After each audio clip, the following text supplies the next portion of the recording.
Muito bem, pessoal. Então, dando continuidade aos nossos estudos sobre alguns conflitos no mundo, estamos ainda dentro do continente africano e hoje falaremos sobre dois conflitos em especial, que será sobre dentro da Nigéria, do país Nigéria, e sobre a Primavera Árabe, né? Esses são os nossos dois últimos conflitos, então. Vamos iniciar aqui a localização, então, né? República Federal da Nigéria. Vamos fazer essa introdução aqui. Capital Abuja, população mais de 200 milhões de habitantes. É o país mais populoso do continente africano. E aí, daí você já imagine um país mais populoso dentro do continente mais pobre do planeta Terra. Não estou querendo aqui traçar um conceito para você, dizer que populoso é sinônimo de problemas sociais, mas cabe a você fazer esse entendimento, né? Porque, por exemplo, o Brasil é um país populoso e você entende todos os problemas sociais que aqui vivemos. E olha que estamos entre as 10 maiores economias do mundo. Agora imagine você um país populoso dentro do continente mais pobre do planeta Terra.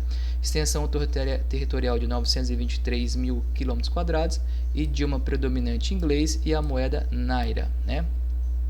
Então está aqui a nossa Nigéria, né? Essa localização da Nigéria está banhada então pelo Oceano Atlântico, né? Está aqui na costa oeste do continente africano, tá? Vamos lá. Colonização europeia da África até 1880. Essa região aqui eu não vou encontrar nenhum dado sobre a Nigéria. Porém, quando eu olho aqui até 1914, então quer dizer depois lá da Conferência de Berlim de 1884-85, onde as grandes nações imperialistas dividiram o continente africano sem respeitar os limites naturais, os limites que já existiam entre as etnias, né? Dividiram somente para satisfazer os seus interesses, necessidades econômicas. Então, uma porção da Nigéria vai estar sobre o domínio inglês, o domínio britânico, né? E aqui o país vizinho, Camarões, vai pertencer à Alemanha, tá? Então vamos ter bastante atenção aqui a essa região da Nigéria e Camarões, porque isso aqui vai ser citado na explicação, tá? Então, Nigéria predominantemente pertencendo à Inglaterra, Reino Unido ou Grã-Bretanha, acaba que virando sinônimo na explicação, mas você sabe as diferenças. O Império Inglês e o Império Alemão, então, aqui, tá? Beleza. Essa região ali, essa região da Nigéria, tinha aproximadamente, pessoal, 500 grupos étnicos dentro dessa região, tá? Então tá aqui, vamos explorar o mapa, ó. Impérios africanos. Professor, tinha império dentro do continente africano? Vários. Infelizmente nós não estudamos, né? Só os impérios europeus, ali dentro de história que você vê, e talvez alguma coisa sobre algum lá da Ásia, mas o continente africano é totalmente desconhecido. Então nós tínhamos vários impérios aqui, vários impérios dentro do continente africano. E até a dominação britânica, né, até a chegada dos ingleses lá no século XIX, quem estava presente na região da Nigéria era o Califado de Sokoto. Então o Califado de Sokoto, vou fazer a marcação para você, ó. Califado de Sokoto. Professor, e as 500 etnias? As 500 etnias estavam aqui sob o domínio do Califado de Sokoto, tá? Vivendo aí em harmonia, mas talvez poderia ter algum conflito, mas nada comparado com o que vai acontecer posteriormente. É um dos maiores impérios que nós já tivemos, né, dentro do continente africano. Dentro dessas 500 etnias que estavam aqui sob o domínio do Califado de Sokoto, nós temos três principais: Hausás, Yorubás e os Ibos, tá? Hausás, Yorubás e Ibos. Yorubás, pessoal, tem uma conexão com o território brasileiro, porque na época que o Brasil recebeu grande quantidade de africanos que foram feitos de escravos, a maioria, né, que veio da Nigéria é da etnia Yorubá, tá? Então vale a pena destacar. Os ibos eram a etnia maior que existia. No processo de colonização pelos ingleses, recebeu o apoio da elite, então eles foram privilegiados, tá? Professor, eu estou mais ou menos aqui me lembrando, é o que aconteceu dentro de Ruanda com os Hutus e os Tuts, perfeito. Se você fez uma analogia, novamente vem um império, né, e para poder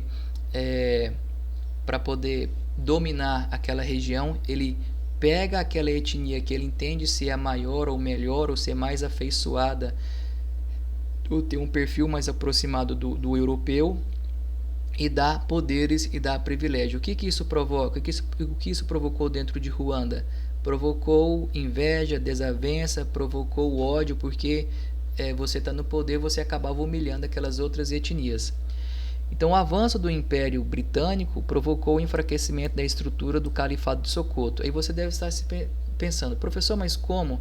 Se o Califado de Sokoto era o maior, como que ele entra em decadência? A receita é muito básica. O europeu chega, né, começa a fazer os acordos aí com, no caso aqui, os reis que já existiam dentro de Sokoto, e o rei entende o seguinte: ora, para poder melhor dominar aqui, eu vou querer tantas armas, eu vou querer tal produto que eu não tinha dentro do meu território, e ele começa a ter, então o Califado de Sokoto começa a ter uma relação comercial com os europeus. Só que é uma relação que cada vez mais o califado se torna, e qualquer outro reino se tornava totalmente dependente, totalmente nas mãos dos europeus, tá? Então isso foi dando espaço para que o Império Inglês começasse a entrar e desarticular toda aquela estrutura, tá? O Califado de Sokoto foi um dos mais poderosos impérios na África subsaariana, ou seja, aquela África abaixo do deserto Saara, fundado durante a Jihad Fula.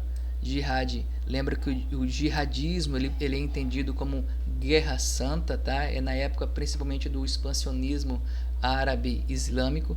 No início dos anos 1800, o califado perdurou até 1906, após uma campanha das forças britânicas que começou em 1900 com a declaração do do Protetorado do Norte da Nigéria. O império começou a cair sob a pressão do colonialismo europeu, que destruiu modelos comerciais tradicionais e armou estados vizinhos. Em 1903, tanto Sokoto como Kano foram saqueados e o império caiu, sendo dividido entre os franceses e britânicos. Antes de falar do conflito que existe dentro da Nigéria, vamos ver aqui então os antecedentes, né? Aqui apareceu para nós o Tratado de Versalhes, que foi assinado em 28 de junho de 1919. Pode ser entendido como um acordo de paz, né, após a Primeira Guerra Mundial, e a Alemanha vai perder os domínios coloniais dentro do continente africano, né, através do Tratado de Versalhes. Ela perdeu, né? E aí, então, o que vai acontecer? Camarões se divide em duas porções. Professor, mas estamos falando da Nigéria. Vou voltar lá para você entender. Aqui está o Camarões. Tá? Camarões aqui vai se dividir em duas porções. A porção norte do Camarão vai ficar então com a Nigéria, e a Nigéria estava sendo dominada, estava sob o domínio da Inglaterra. E a porção sul fica pertencendo à França, né? Então, o que nós temos aqui neste momento? Muçulmanos, e aí você entende como sendo árabes ou islâmicos. Professor, não é a mesma coisa, realmente não é. Árabe e etnia, tá? Muçulmano serve o de Alá, islâmico quem serve ao islamismo, né? Islâmico e muçulmano acaba se confundindo, mas eu quero que você entenda o seguinte, que neste momento aqui você tem povos de religião diferente habitando o mesmo território, dividindo o mesmo espaço, tá? Onde que estão os árabes muçulmanos ali? Eles são muito fortes. Fazer aqui o continente africano, a presença dos árabes é muito forte, né, na África branca. E até você entende, você já estudou sobre isso aqui, você entende como África islâmica, não é? Então eles estavam muito forte aqui também, a presença desses islâmicos no norte da Nigéria, tá? Olha o conflito começando aí, pessoal. Muçulmanos e cristãos dividindo o mesmo espaço. Um plebiscito foi votado em 1961. Camarões do Sul optou por reingressar ao Camarões francês, enquanto o Camarões do Norte optou se juntar à Nigéria, um movimento que adicionou a Nigéria a uma grande população muçulmana do norte, né? Então, cristãos e muçulmanos vivendo dentro do mesmo território. Em 1º de outubro de 1960, a Nigéria se torna independente. Aqui nós já estamos no período pós-Segunda Guerra Mundial, né? Aquele período chamado de Guerra Fria. A Nigéria se proclama independente. A retirada então desse domínio inglês naquela região, e aí a bagunça já estava armada, pessoal. De repente você tem um europeu saindo, agora quem vai estar no poder? Você viu ali que tinha 500 etnias, você viu que tinha 3 principais, né? E que os ibos sempre foram privilegiados, e agora vai haver disputa para quem chega ao poder. Isso em 1960, período de Guerra Fria, período pós-Segunda Guerra Mundial, tá? Massacre dos Ibos em 1966. Proclamação da independência da Nigéria em 1960, e agora vai ter um massacre dos Ibos. Lembre o seguinte, os Ibos que foram privilegiados pelos ingleses durante o processo de colonização, tá? Então as outras etnias pensavam o seguinte: a hora que eu tiver oportunidade eu vou descer o cacete, né? Eu vou me vingar dos Ibos. Porque era eles que tinham os melhores salários, os melhores postos políticos dentro da região, o acesso à educação, o acesso ao trabalho, tá? A mesma coisa que aconteceu dentro de Ruanda. Então, em 1966 vai ter uma série de massacres dirigidos ou destinados, né, aos Ibos e outros povos originários do sul da Nigéria. Esses povos do sul estavam vivendo no norte da Nigéria. No norte da Nigéria, predominância de muçulmanos, com início em maio de 66, atingindo um pico depois de 29 de setembro de 1966. 10 mil, alguns autores afirmam 30 mil, nigerianos do sul foram massacrados, com milhões fugindo de suas casas no norte da Nigéria. Estes acontecimentos levaram à secessão da região oriental da Nigéria e à declaração da República de Biafra, que conduziria finalmente à Guerra de Biafra. Esse pessoal se recuou na região mais sudeste. Vou colocar o mapa para ficar mais fácil para você entender, tá? Os massacres dos nigerianos do sul tem sido descrito como um holocausto por alguns autores e variadamente foi descrito como motins, pogroms ou genocídio, tá? Nós vamos ter agora o momento da Guerra Civil da Nigéria, ou chamada, você viu que eles se refugiaram em Biafra e declararam uma república. É reconhecido como Guerra Civil da Nigéria, Guerra Civil Nigeriana, Guerra Nigéria-Biafra ou Guerra do Biafra, tá? Em 6 de julho de 1967 a 3 de janeiro de 1970, esse é o período da Guerra de Biafra. Motivo: tentativa de separação das províncias ao sudeste da Nigéria, como a República Autoproclamada do Biafra. Teve início após uma desavença entre os povos Hausás e Ibós. Lembra que os Ibós eram os privilegiados, depois então que os colonizadores saem, há a disputa pelo poder, há a perseguição, eles se refugiam nessa região a sudeste da Nigéria. Características, pessoal: Hausás são muçulmanos originários do norte do país, viviam em sistema semifeudal. Ibos, considerados a elite nigeriana, possuíam melhores cargos, melhores salários e provinham das tribos do leste. Em 1966, soldados da etnia Ibo tomaram o poder do país em um golpe de Estado. No entanto, os Hausás tomaram o poder 6 meses depois no contragolpe e iniciaram um massacre aos Ibos em todo o país. Estima-se que cerca de 30 mil Ibos tenham sofrido nesse primeiro ataque, mas os números vão aumentar, pessoal. Os sobreviventes se refugiaram nas terras ao leste e proclamaram a República de Biafra. Tá? Os sobreviventes. Quais sobreviventes? Os Ibos sobreviventes. Qual a característica dos Ibos? Considerada elite nigeriana, possuíam os melhores cargos. Vamos lá. Embora as tensões culturais, étnicas e religiosas tenham sido alguns dos principais instigadores do conflito, a questão econômica acabou sendo um dos mais importantes fatores, com o controle do delta do Níger. Agora olha o que vai entrar aqui para você. Região rica em recursos naturais como o petróleo, tendo um significado estratégico gigantesco.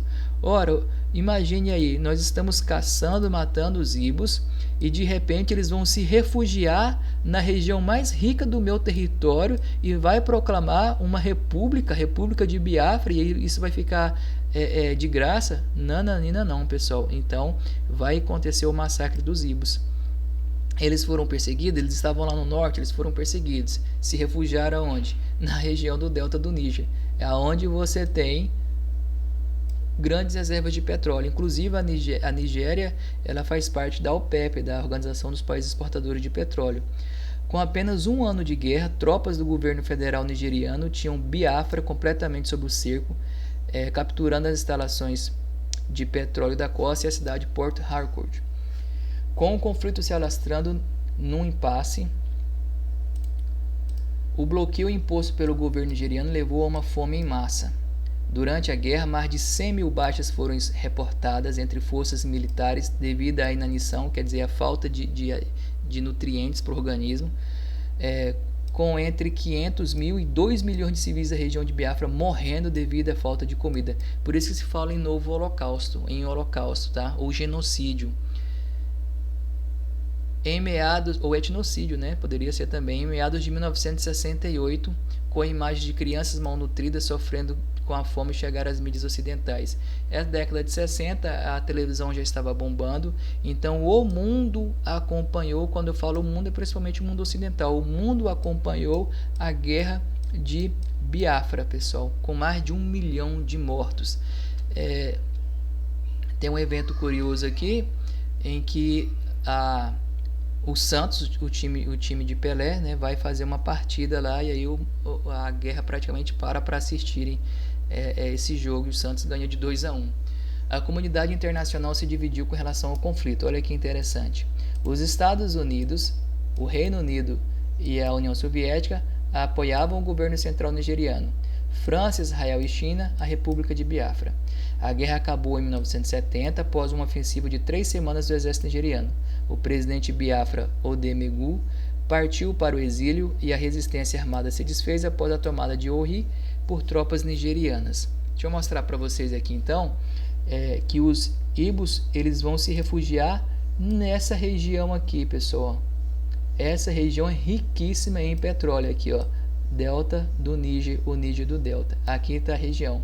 Eles estavam na região norte, sofreram perseguição, porque agora o ódio gera ódio, então agora é hora das outras etnias descontarem toda a raiva, e eles migram para essa região, e não por acaso a região mais rica, mais rica. Declaram então a República de Biafra. A Europa não reconheceu, alguns países europeus reconheceram, alguns países africanos reconheceram, outros não. República de Biafra não existiu apenas por 3 anos, tá? O Estado Independente da República de Biafra em junho de 1967, de 67 até 70, então durou 2 anos, 6 meses, 1 semana, 2 dias. Local, Nigéria Meridional, meridional significa sul, né? Então região sul, meridional. Desfecho, vitória do governo nigeriano, Biafra reintegrada ao território nigeriano. O que aconteceu? Os ibos foram perseguidos, se refugiaram, e o grande problema é que eles se refugiaram na região que tinha bastante petróleo. E aí você deve imaginar que as coisas melhoraram dentro da Nigéria, mas não. Vai chegar a década de 80, pessoal. Década de 80. Nigéria estava sob o comando do general Ibrahim Badamasi Babangida. Ele vai incluir a Nigéria na Organização para a Cooperação Islâmica, OCI. Mas a todo momento aqui eu falei que a Nigéria ela é ocupada tanto por muçulmanos como cristãos. Mais ou menos 50-50, ou se for para colocar, podemos colocar 50 islâmico, 40 cristão e 10% outras religiões. Quando ele inclui a Nigéria dentro da Organização para a Cooperação Islâmica, que aí você pode depois dar uma pesquisada, que é uma organização que vai tratar da melhoria política, econômica, social, cultural dos países islâmicos. Quando ele inclui a Nigéria dentro dessa cooperação islâmica, ele está dizendo o seguinte: olha, nós somos um país predominantemente islâmico. Isso vai gerar o quê? Atrito com os cristãos. Nós vamos ter um momento de polarização, islâmico versus muçulmanos. Tá? Então, a mídia vai entrar muito forte nessa questão. A mídia cristã vai mostrar as ações, né, negativas islâmicas, e a mídia islâmica vai mostrar, vai destacar as ações negativas cristãs. Anos 2000 dentro da Nigéria, pessoal. Fragmentação política, tá? O governo federal da Nigéria é ocupado por cristãos. A porção norte da Nigéria predomina a população muçulmana. Atenção nisso aí. Professor, não vou lembrar. Basta você lembrar do mapinha do continente africano, que aqui no norte você tem a África branca ou África islâmica, tá? A maioria aí, então, é muçulmano. E não reconhece o governo federal. Quem que é o governo federal? O governo federal da Nigéria, nos anos 2000, são cristãos. E aí vai surgir o grupo Boko Haram. Esse é o principal conflito. Agora chegamos do conflito de fato. Conflito onde você tem o surgimento de um grupo radical e islâmico chamado Boko Haram, tá? Aí está o símbolo dele, e você vai entender então qual que é o objetivo do Boko Haram, quais são os seus principais líderes e como está a situação atual. Aqui está o nome oficial: Jamaatu Ali Sunna, não vou conseguir ler isso aqui, o Al-Jihad, que em árabe significa pessoas comprometidas com a propagação dos ensinamentos do profeta e da jihad. Jihad é a guerra santa, tá? É a guerra santa. Mas é a guerra, se você for traduzir ali do Corão ou do Alcorão, é a guerra no sentido de evangelizar, no sentido de combater o mal e não de matar. Só que os radicais interpretam do jeito que eles querem, né? Só que esse nome oficial aqui, ó, nós conhecemos como Boko Haram, é um apelido dado pelos moradores de Maiduguri, cidade do nordeste do país onde o grupo tinha sua sede. Em tradução na livre da língua local, Hausa, significa o seguinte: educação ocidental é proibida. Tá? O Boko Haram sempre, pessoal, desde dessa intervenção do europeu dentro daquela região, né, e aí vai levar o cristianismo, eles vão ser contra essa religião. Professor, mas contra a religião? Lembre-se que a religião, ela traz consigo uma série de valores, né? Muita coisa que você faz hoje, que você acha certo ou você acha errado, você aprendeu dentro daquela religião que você foi educado. Então a religião, ela tem um peso muito importante. Então toda a vida, né, desde essa chegada dos europeus, a população não era satisfeita, principalmente essa população ali do norte da Nigéria, onde tem predominância de muçulmanos, eles não eram satisfeitos com os ensinamentos cristãos. Então tá aqui, ó, desde o Califado de Sokoto, que governou uma região que hoje é espalhada pelo norte da Nigéria, o Níger e o sul do Camarões caiu sob o controle britânico. Alguns muçulmanos da região apresentam resistência à educação central. Então, eles são resistentes. O que vai ser criado então? Aí vai surgir o Boko Haram. Olha a fundação dele. Neste contexto, o carismático clérigo muçulmano Mohammed Yusuf criou o Boko Haram em Maiduguri. Está aqui o Mohammed Yusuf. Ele montou um complexo religioso que incluiu uma mesquita e uma escola islâmica. Eles se recusam, eles quem? Os moradores da região norte da Nigéria, principalmente, a enviar os seus filhos para as escolas ocidentais, administradas pelo governo, um problema agravado pela elite dominante local que não vê a educação como uma prioridade. Muitas famílias muçulmanas pobres de toda a Nigéria, bem como de países vizinhos, matricularam seus filhos na escola, mas Boko Haram não está interessado apenas em educação. Com certeza eles estão aliciando, né, pessoal? Aliciando. Se o objetivo político é criar um Estado Islâmico, como todo grupo radical islâmico, né, muito parecido com o ISIS, seu objetivo político é criar um Estado Islâmico, e a escola tornou-se um campo de recrutamento para os jihadistas. Em 2009, o Boko Haram realizou uma onda de ataques a delegacias e outros prédios do governo de Maiduguri. Isso levou a tiroteios nas ruas da cidade, centenas de simpatizantes do grupo foram mortos e milhares de moradores fugiram da região. As forças de segurança da Nigéria tomaram a sede do grupo, capturaram vários de seus combatentes e mataram o fundador, Yusuf. Seu corpo foi exibido pela televisão e agora acabou, né? Mostrou o corpo, acabou, o Boko Haram foi extinto. Mas aí, meu amigo, você tem outra pessoa que vai assumir o Boko Haram e está aqui, Abu Bakr Shekau. Abu Bakr Shekau, esse é o novo líder, tá? Em 2010, Estados Unidos designaram o Boko Haram como organização terrorista em meio a temores de que ele tinha estabelecido ligações com outros grupos militantes extremistas como o da Al-Qaeda, e sim, ele tem ligação sim, tá? Com grupos da Al-Qaeda. Sequestro e massacre. Segundo o grupo, a educação ocidental corresponde a valores morais dos muçulmanos, corrompe os valores morais dos muçulmanos, principalmente das meninas. O grupo já havia atacado um internato em Iob em março de 2014. Em abril do mesmo ano, sequestrou 276 estudantes em Chibok, dizendo que iria tratá-las como escravas e casá-las, numa referência a uma antiga crença islâmica de que as mulheres capturadas em conflito fazem parte do espólio de guerra. Olha a ideia, pessoal. Mulheres capturadas em conflitos fazem parte do espólio de guerra, então elas vão ser estupradas, elas vão se tornar esposas, elas vão engravidar, vão ser assassinadas e por aí vai. Isso aqui em 2014, 2015, tá aqui, ó. Das 276 estudantes sequestrados pelo grupo em abril de 2014, apenas 50 escaparam.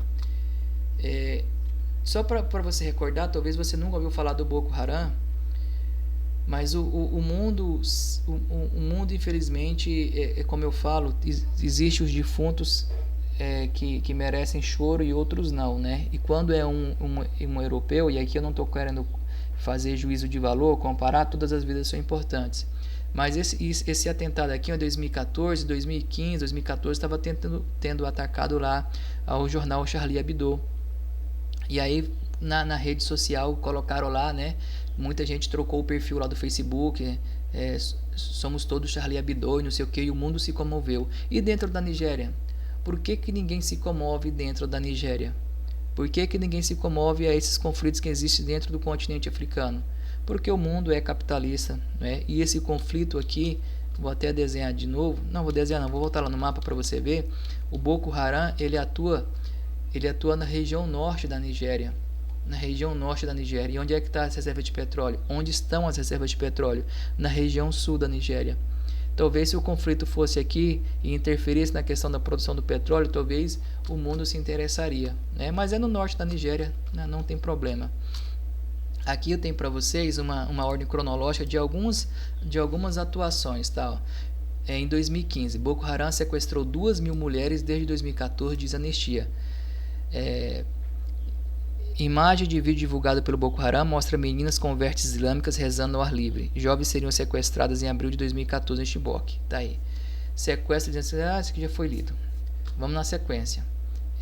Essa aqui em 25 de... Agora, olha como está atual, pessoal. Como continua atuando. 25 de julho de 2020. Boko Haram usou mais de 200 crianças em ataques suicidas na Nigéria e Dizono. O grupo jihadista Boko Haram fez uso de pelo menos 203 menores de idade, a maioria meninos, para realizar ataques terroristas suicidas entre janeiro de 2017 e dezembro de 2019, revelou o relatório da ONU sobre a Nigéria divulgado nesta sexta-feira. Aqui agora, 28 de setembro de 2020. Boko Haram ataca governador de Borno com burro explosivo. Não é a primeira vez que Babagana Zulum sofre atentados de grupo terrorista. Dessa vez, todavia, o método foi inusitado. Vamos aqui para outra data, e essa aqui muito recente, 1º de novembro de 2020, pessoal. Boko Haram matou 12 pessoas e sequestrou 7 em ataque na Nigéria. Elementos suspeitos que pertenceram ao grupo jihadista Boko Haram mataram hoje 12 pessoas e sequestraram outras 7 durante um ataque a uma aldeia perto de Chibok, no nordeste da Nigéria, segundo relatos locais. E agora, 28 de novembro de 2020. 28 de novembro de 2020. Boko Haram mata ao menos 43 agricultores da Nigéria. Boko Haram, capital do estado, foram celebradas as primeiras eleições locais. Encontramos 43 corpos, todos degolados, e 6 pessoas gravemente feridas, declarou Babakura Kolo, líder de um grupo autodefesa. Enfim, pessoal, esses são resumindo o conflito, você tem um grupo islâmico, extremista, radical, fundamentalista, que tem ligações com a Al-Qaeda, que tem ligações com o ISIS, que é contra a educação ocidental. É isso o motivo do conflito. Tá? Então, eles são contra os cristãos e eles matam, assassinam, degolam, estupram, fazem todas as barbáries. Qual que é o objetivo deles? Criar um poder paralelo, criar um estado paralelo, fundar um estado islâmico, assim como o ISIS também quer fazer, pessoal. É complicado, né? Vamos então para o nosso próximo conflito aqui, a Primavera Árabe, famoso conflito também. O que foi a Primavera Árabe? Foi uma série de levantes, de manifestações que aconteceram nos países do norte do continente africano e no Oriente Médio para poder derrubar os governos ditatoriais. Em resumo, é isso, tá? A origem do nome. Por que Primavera Árabe? Porque a questão da primavera traz a ideia de renascimento, né? Você tem a estação das flores, então algo novo está surgindo, tá bem? Não é porque aconteceu na primavera lá no hemisfério norte, não tem nada a ver, tá? A primavera tem esse significado, então, de algo novo que está surgindo.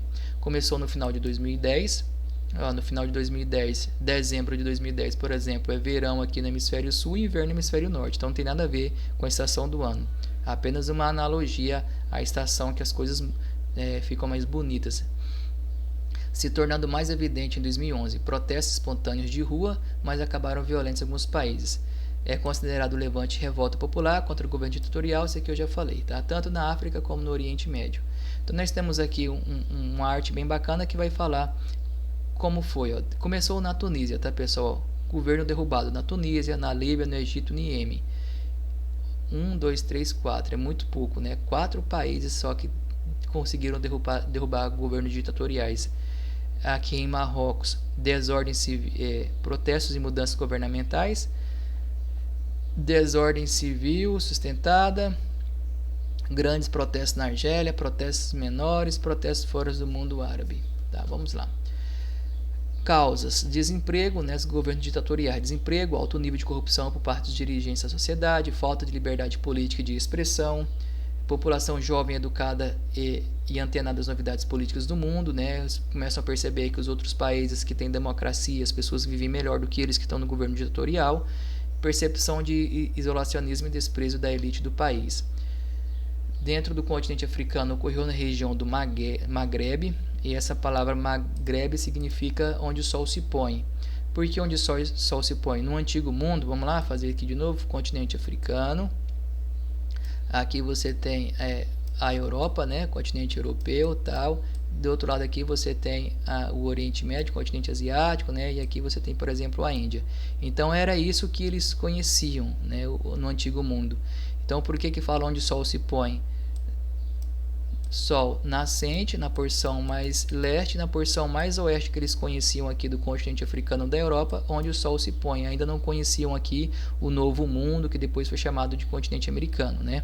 Eles não conheciam, então por isso que tem essa expressão onde o sol se põe, ou Maghreb em árabe.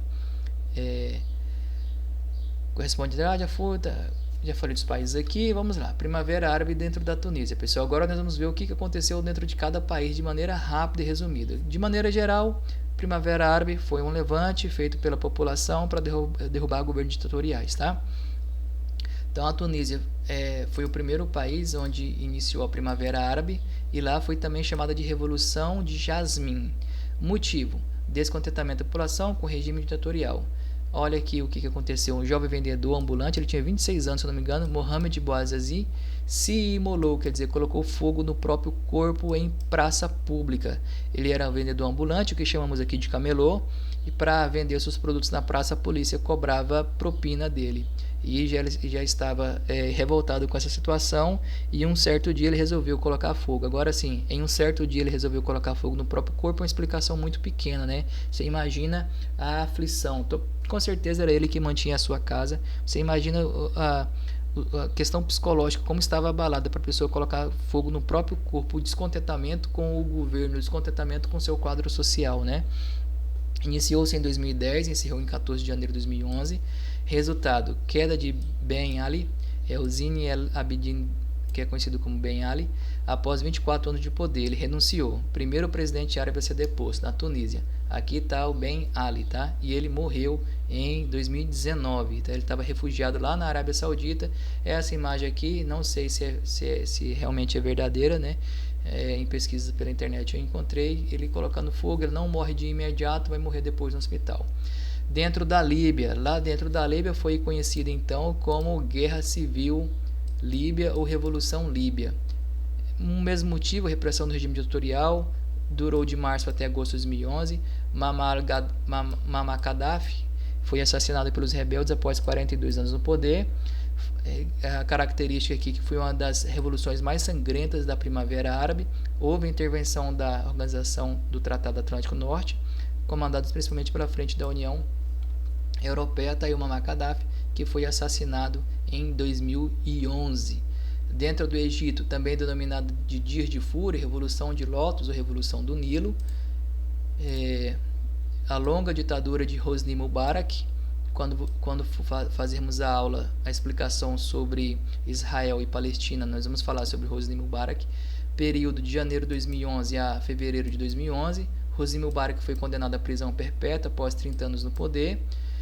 Observação: a população se concentrou na Praça Tahrir, maior praça pública do centro de Cairo, né, capital do Egito. 18 dias de conflito, aproximadamente 500 mortos. A polícia revidava com balas de borracha, mas de vez em quando vinha uma munição verdadeira aí e matava as pessoas, né? Essa é a Praça de Tahrir, em Cairo, capital do Egito, e essa aqui é a praça durante as manifestações, tá? 18 dias, né, pessoal?